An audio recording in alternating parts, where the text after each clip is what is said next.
तो लीजिए प्यारे विद्यार्थियों, आप सब लोग अपने त्रैमासिक परीक्षा के आपके कक्षा 9 के गणित विषय के पेपर का मिलान कर लो, जिससे कि प्यारे बच्चों आपको ये पता चल सके कि कितना पेपर आपका सही हुआ और कितना पेपर प्यारे बच्चों आपसे गलत हो गया। पूरा का पूरा पेपर प्यारे बच्चों आपका परीक्षा में वैसा का वैसे ही आया है जैसा कि मैंने आपको बताया था। फिर भी एक बार प्यारे बच्चों आप लोग अपने पूरे पेपर का मिलान कर लो, जिससे कि आपको पता चल सके कि कितना पेपर प्यारे बच्चों आपका सही हुआ है और कितना पेपर प्यारे बच्चों आपका गलत हो गया। अब चलो मैं आपको एक एक क्वेश्चन का मिलान करवाता हूँ। पहला क्वेश्चन प्यारे बच्चों पूछा है, एक परिमेय संख्या तथा अपरिमेय संख्या का योग या अंतर कहलाती है। तो देखो प्यारे बच्चों, इस क्वेश्चन का राइट आंसर आपका क्या आ जाएगा? अपरिमेय संख्या। ठीक है ना, ये प्यारे बच्चों इसका राइट आंसर होगा। और अब अगला क्वेश्चन, एक समकोण की माप होती है। तो देखो प्यारे बच्चों, एक समकोण की माप 90 डिग्री होती है। और अब अगला क्वेश्चन, यदि 1 दर्जन किलो का मूल्य 48 रुपये है तो 8 किलो का मूल्य कितना होगा?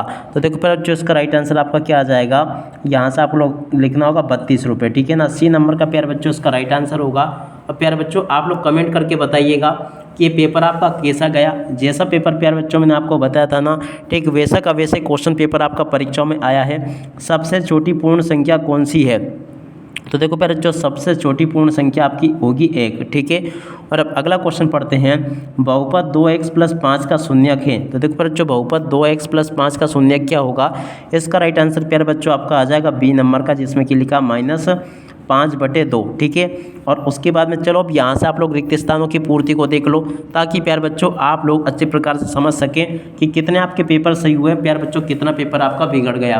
प्यारे बच्चों जैसा पेपर मैं आपको बता रहा हूँ ना, ठीक वैसा का वैसे पेपर आपका परीक्षा में आपको देखने को मिला होगा। और अब आप आगे आप लोग ये करो कि आप ही आपका जो विषय है ना उसकी तैयारी में लग जाओ। देखो आपका अगला पेपर विज्ञान विषय का होने वाला है, तो विज्ञान की तैयारी आप लोग अच्छे से कर लेना। यहाँ पर क्वेश्चन पूछा है, रैखिक बहुपद में चर की अधिकतम घात होती है। तो देखो बच्चों, रैखिक बहुपद में चर की अधिकतम घात कितनी होती है? 1 होती है। बहुपद x3 - x2 प्लस x में x² का गुणांक कितना है प्यारे बच्चों? तो देखो इसका राइट आंसर आपका आ जाएगा -1। ठीक है। और अब अगला क्वेश्चन, पाई एक संख्या है। तो देखो बच्चों, पाई जो है ना एक अपरिमेय संख्या है। कैसी? अपरिमेय। ठीक है ना, यहाँ से आपको अपरिमेय लिखना था। और अब अगला क्वेश्चन पढ़ते हैं, एक परिमेय संख्या का दशमलव प्रसार होता है। तो देखो बच्चों, एक परिमेय संख्या का दशमलव प्रसार शांत या अशांत आवृत्ति होता है। तो यहाँ से आपको क्या लिखना होगा प्यारे बच्चों? यहाँ पर आपको लिखना होगा शांत या अशांत। ठीक है ना, अशांत और उसके बाद में आवृत्ति होता है। तो यहाँ से आपको प्यारे बच्चों इसका राइट आंसर ऐसे लिख लेना होगा जैसा कि मैंने आपको बताया। प्यारे बच्चों आप लोग कमेंट करके बताइएगा कि आपका पेपर कैसा गया है। और अब अगला क्वेश्चन, 154/14 में भागफल का मान लिखिए। तो देखो प्यारे बच्चों, भागफल का मान कितना होगा? इसका राइट आंसर आपका आ जाएगा यहाँ पर 11। ठीक है ना, 11 प्यारे बच्चों आपको यहाँ पर लिखना होगा। एक घन में कुल फलक होते हैं। देखो प्यारे बच्चों, एक घन में कुल 6 फलक होते हैं। यहाँ पर मैंने आपको बता दिया। जैसा पेपर प्यारे बच्चों मैं आपको बता रहा हूँ ना, ठीक वैसा का वैसे पेपर आपका परीक्षा में आया था। उसके बाद में देखो यहाँ से आप लोग सत्य सत्य देख कर जाना। सत्य सत्य में पहला क्वेश्चन प्यारे बच्चों पूछा आपसे, देख लीजिएगा आप लोग क्या पूछा है। शंकु एक गोलाकार ठोस आकृति होती है। देखो प्यारे बच्चों, ये क्वेश्चन बिल्कुल आपका क्या हो जाएगा? शंकु एक गोलाकार ठोस आकृति नहीं होती है, असत्य होगा। और अब अगला क्वेश्चन पढ़ते हैं, प्रत्येक पूर्णांक एक परिमेय संख्या होती है। दूसरे नंबर का जो क्वेश्चन प्यारे बच्चों पूछा ना, ये भी आपका क्या हो जाएगा? सत्य होगा। रैखिक बहुपद की घात 2 होती है। तो देखो ये भी आपका सत्य होगा। बहुपद 2x की घात 2 प्लस 7 एक द्विघात बहुपद होगा। चौथे नंबर का जो क्वेश्चन प्यारे बच्चों पूछा ना, ये भी आपका सत्य हो जाएगा। सड़क को समतल करने वाले रोलर का पहिया बेलनाकार आकृति का होता है। तो देखो प्यारे बच्चों, ये वाला क्वेश्चन भी आपका सत्य हो जाएगा। ठीक है, तो ऐसे प्यारे बच्चों आप लोग कमेंट करके बताइएगा कि इसमें से कितना आपका पेपर सही हुआ और कितना पेपर प्यारे बच्चों आपसे गलत हो गया।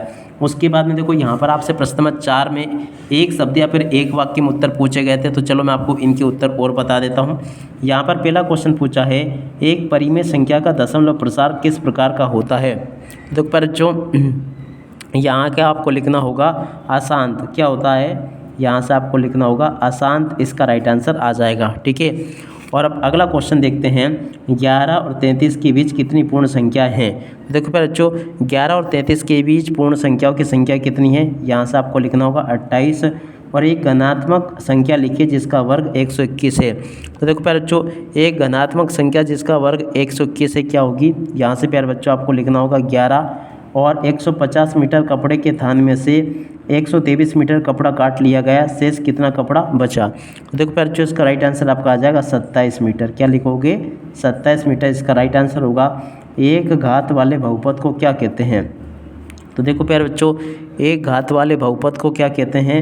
ऐसे प्यारे बच्चों बहुपद को कहा जाता है रैखिक बहुपद। क्या लिखोगे यहाँ से प्यारे बच्चों आप लोग रैखिक बहुपद यहाँ से लिखना। और दो पदों वाला बहुपद क्या कहलाता है। देखो प्यारे बच्चों दो पदों वाला बहुपद क्या कहलाता है। तो देखो यहाँ से आपको लिखना होगा द्विघात बहुपद प्यारे बच्चों ये कहलाता है। तो यहाँ से आप लोग ऐसे लिख लें। देख सकते हो प्यारे बच्चों यहाँ तक के सभी क्वेश्चन और उन क्वेश्चन का मिलान मैंने आपको करवा दिया है। अब चलो इसके बाद में हम जोड़ी का मिलान कर लेते हैं कि जोड़ी का मिलान आपके पेपर में परीक्षाओं में कैसा पूछा गया है। पहले नंबर की जो जोड़ी प्यारे बच्चों पूछी गई थी ना, इसकी जोड़ी का मिलान आपको किससे करना था। देख सकते हो प्यारे बच्चों पहले नंबर की जोड़ी का मिलान आपका हो जाता सी नंबर से, ठीक है ना। कहाँ लिखा है इसमें 2, ठीक है ना। इन दोनों को अगर जोड़ेंगे तो सी आ जाएगा।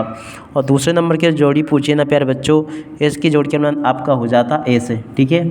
और अब अगला क्वेश्चन तीसरे नंबर का, देखो तीसरे की जो जोड़ी पूछिए ना, इसकी जोड़ी का मिलान प्यारे बच्चों आपको कर लेना था डी से। और चौथे नंबर के जो जोड़ी प्यारे बच्चों पूछिए ना, चौथे की जोड़ी का मिलान प्यारे बच्चों आपको करना था बी से, ठीक है। और अब अगला क्वेश्चन चौथे के बाद में देखो 5 नंबर के जो जोड़ी पूछिए ना, पाँचवें की जोड़ी का मिलान प्यारे बच्चों आपको एफ से करना था। और छठे नंबर की जोड़ी का मिलान प्यारे बच्चों आपको किससे करना था छठे की जोड़ी का मिलान प्यारे बच्चों आपको ई से करना था, ठीक है। ऐसे प्यारे बच्चों आप लोग इसको देख लें और पूरा का पूरा समझ लें। उसके बाद में देखो आगे आपके पेपर में परीक्षा में क्वेश्चन दिए गए हैं, तो आप लोग इनको देख लें और पूरा का पूरा पेपर समझ लेना। जैसा पेपर प्यारे बच्चों मैंने आपको बताया था ना, ठीक वैसा का वैसे पेपर आपका परीक्षाओं में आया है। एक भी क्वेश्चन का आंसर प्यारे बच्चों यहाँ से आपका मिस नहीं हुआ। जैसा पेपर प्यारे बच्चों मैंने आपको बताया ना, ठीक वैसा का वैसे क्वेश्चन पेपर आपको परीक्षाओं में देखने को मिला होगा। प्यारे बच्चों देखो हो सकता है कि आपके स्कूल में कुछ अलग पेपर बनकर आया हो, मगर देखो हमारे यहाँ के स्कूल में केवल इसी प्रकार का पेपर दिया गया है। उम्मीद करता हूँ कि प्यारे बच्चों आपका पेपर अच्छा गया होगा। अब आगे आप लोग विज्ञान विषय की तैयारी अच्छे से कर लेना। और इसी के साथ में प्यारे बच्चों इस वीडियो को यहीं पर पूरा करते हैं। नमस्कार, जय हिंद, जय भारत।